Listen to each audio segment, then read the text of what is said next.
Good afternoon all. We are a group of 5 from Shrewsbury School, but unfortunately today one of us is ill, so his name's Freddie, so he couldn't really make it. So essentially, for the past 6 months we've been going back and forth on what we really wanted to base our project on. We were all initially really interested in the area and the prospect of genetic engineering, and we wanted to use a genetic engineering technique called CRISPR, which is a comparatively new technology that uses a protein to cut the targeted strands of DNA very accurately. However, we realized that the facilities and skills required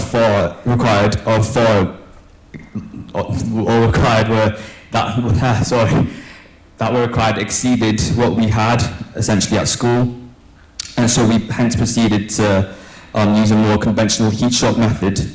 And essentially what our aim in the end was to genetically engineer sunflowers to glow in the dark. So yeah.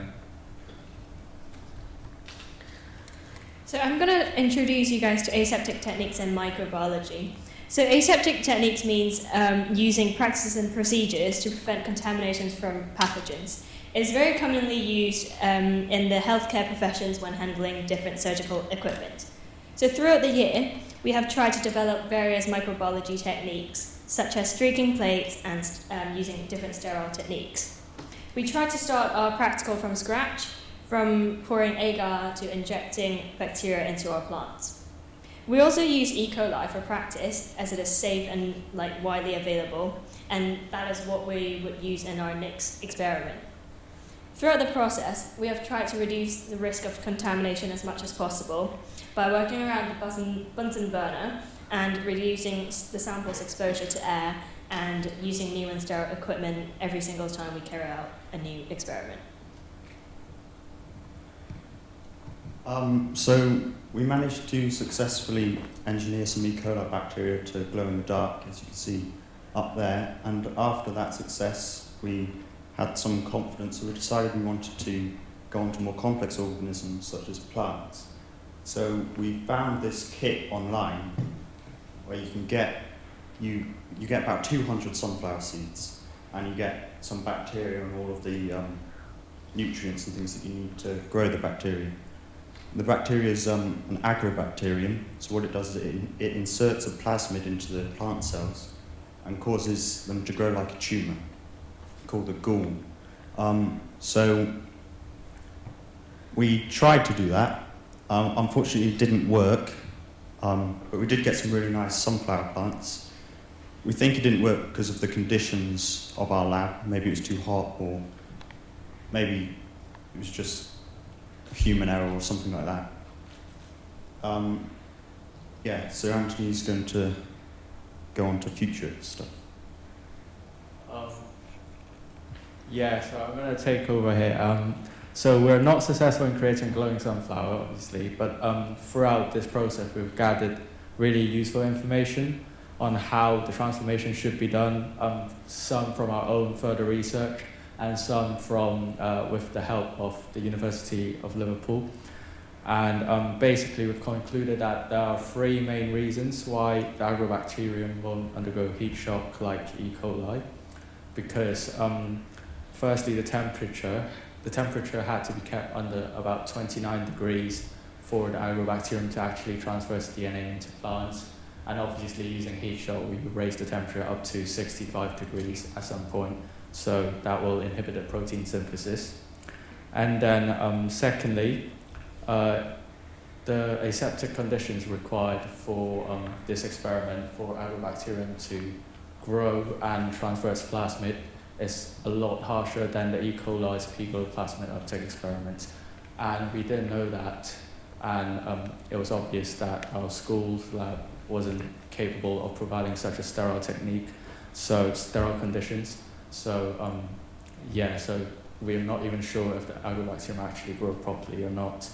Lastly, we have learned from the website and from the email from University of Liverpool that the mechanism for the uptake of plasmid by Agrobacterium is actually a lot more complex than E. coli, although they're all just bacteria.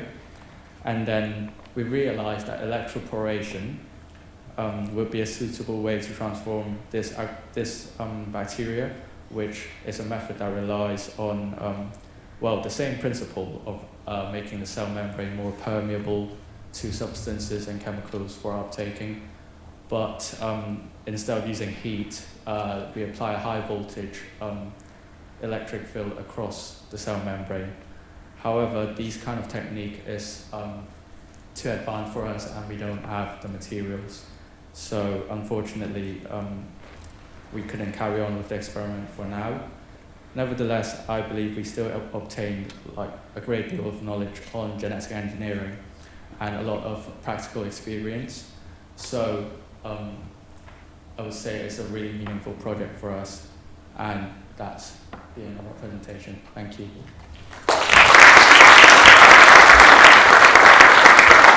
You said you didn't have the correct conditions to grow the Agrobacterium, but what would the ideal conditions be? Because obviously there's a lot of competition within bacteria just in the lab, and we don't think, despite the fact that we've Bunsen flames around and stuff, we don't think, and obviously the temperature wasn't very controlled, so it might have risen above 29 degrees at some point. So the ideal conditions would be temperature kept under control, kept under 29 degrees all the time, and also make sure it's as sterile as possible, which is quite hard to do.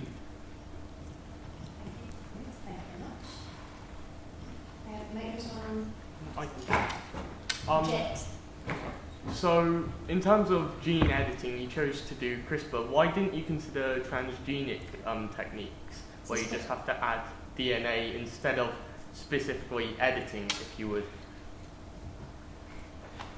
So, a question about the methods involved, what techniques you're using? Well, at the end of the day, we don't even use CRISPR because that is too advanced for us anyway.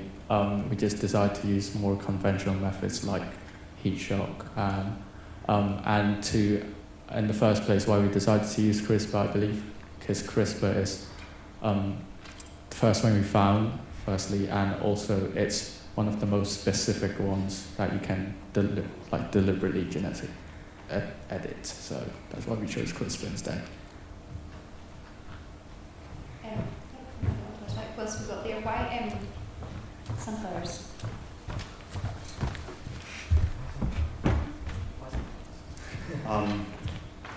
We chose sunflowers because that's what came in the kit. Yeah, I've got a question. Are you going to try again now that you know what went wrong? Are you going to have another go and learn from that? Yeah, hopefully next year maybe we can get the equipment to do electrophoresis, as Anthony explained at the end. Phoration, yeah. And yeah, we'd like to try again. We got in contact with Liverpool University, and they gave us a lot of help and a lot of pointers on what we did wrong, which was quite a lot at the beginning. So hopefully, yeah, we'll be able to do it successfully in the future. Thank you very much. Let's say thank you very much and congratulations to